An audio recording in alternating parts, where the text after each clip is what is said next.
Hi everyone, welcome back. In today's video, I'm going to be discussing how I am going about making my very first card game. I have been drawing sketch cards for a company called RR Parks Cards. And I just recently finished the cards he sent me, which were the Pirates and Privateers set. So basically he sends these blank cards to artists. They draw specialty designs on there for his set. Then he inputs them into decks and people buy them, and then they get a sketch card as kind of a chase reward card. So I sent those back to him. He liked them and he assigned me on to be working on his Halloween set. So those cards or those blanks are coming in the mail shortly. And I started thinking one night about designing my own card game that potentially could either be like an add-on to a Kickstarter or potentially something else, I don't know. But anyway, I had this idea for this corpse collector game. And so essentially how it works is I made 4 different corpses that comprised of 12 cards. And so the game goes that you have to basically build this corpse by picking up different body parts, but they have to align. And so my first thing was I drew out the corpses by hand. Then using Procreate, I traced my pictures that I had already drawn in here and used more solid lines so that it was kind of professional, I guess. And then I just wrote out all those cards on the sides. From there, I printed them. These ones were a little bit better than the first drawings by hand. And then I refined them further and printed them in black and white on cardstock. So the cardstock that I used is just from Staples. It is 65 pound, 176 GSM thickness. And this is like as thin as it gets in terms of cardstock, but this is all I had, and I thought it would be okay for my practice print. So I printed these just on black and white, so they're a little neater looking, and again, a little stronger. I made a back for the card game that didn't come out well because it was trying to use color and it didn't have it. And then I just colored the points for each one of the cards so that you could see those. And more play testing, tried it out more times, figured out that I needed the other corpse in order to expand the game and refine some of the specialty cards. And then using my HP Laser Jet Pro 200, I bought ink for it, which is expensive.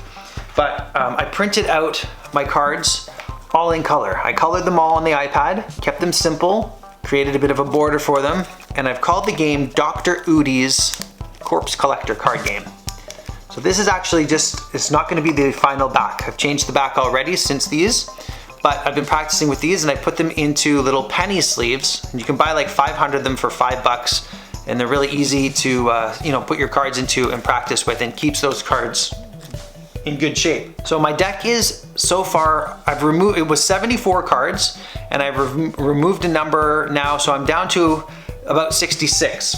And why that's important is because I've created this box using the same cardstock. This is my sample box, and I'll show you how I did it. But I'm in Canada, and I think in the States it's similar in terms of size for mail. But if I were to sell this and I ship it out, you can send things letter mail here in Canada as long as it's under 2 centimeters. So keeping it this thickness, I'm able to send it in the mail, but it'll cost me about $4 to $6 depending on the weight. So that was my number one thing. I need to keep the paper to a quality that is decent enough that people can play with it. So if I could do 66 cards, and what I've done is I've made 2 card width here, so it's 2.5 and 2.5, so 5 by 3.5, actually a little bit more so that the flap will go in. And then I've folded it over. I've done the instructions on the back to keep it thin, and I'm pretty pleased with how this turned out. So when I get the thicker paper that I've ordered, hopefully this will be a little more rigid and work well. This is how I created the box. So I'm using an 8.5 by 11 standard piece of paper here, like the right size. And so I created 2 sections that are 5 inches by 5 inches. Cards are 2.5 inches each.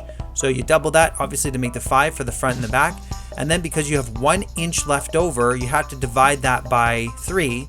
So each section there is 0.333. The reason why I have the third flap, you need to have the structural strength. You need to have that extra flap so you can glue it together. So you'll have the 3 sides there. One side will actually fold up and glue to the other side.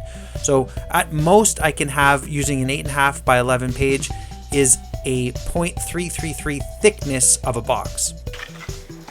So my number one thing is I need to keep the paper cost low, the ink cost low, the shipping costs low, and basically everything low. So the paper that I ordered, which is supposed to come today, is called Hammer Mill. It's 80 pound, 216 GSM thickness paper.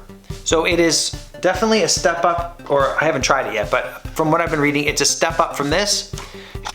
Okay, so I just want to do a quick interjection here. I ordered the paper, it arrived yesterday. Ugh, here it is here. It's the 80 pounds, 216, and it is a step up, but it's not good enough for cards. Here's a little piece of it. It's nice and smooth, so that does feel nice. It does have a good bounce to it, but it's just a little bit too thin, and as you can see, it's bending already. I printed off a color version of the box, and it is definitely stronger, but it's not good enough. It's not passable as a card. So I've ordered a new brand called Accent, and it is 100 pound, 271 GSM paper.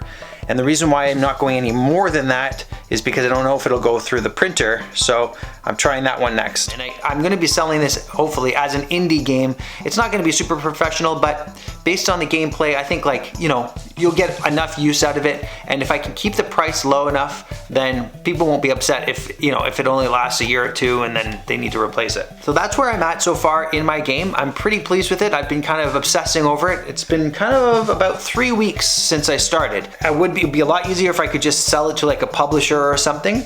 But I think if I can keep the price low, like let's just say this hammer, I've worked it out so that this Hammer Mill paper will cost on average about 10 cents a sheet. And my game's going to be approximately 8 pages long, so that's going to be 80 cents a pack or a set. Then I'm going to have to buy a new printer because I'm going to get one of those ones that has an eco tank, so that I can really save on ink, and if I can try to use third-party ink, it'll be even cheaper. My hope is to get that down to around $1.50 worth of ink per set of cards. And so basically that's where I'm at. So it'll be somewhere around $2.50 Canadian, maybe $3 Canadian per pack. And then you add the shipping, which is another maybe say $4.30. So we're up to $7 all in, shipped out. And if I can somehow sell them in person or whatever else, then the margins are better.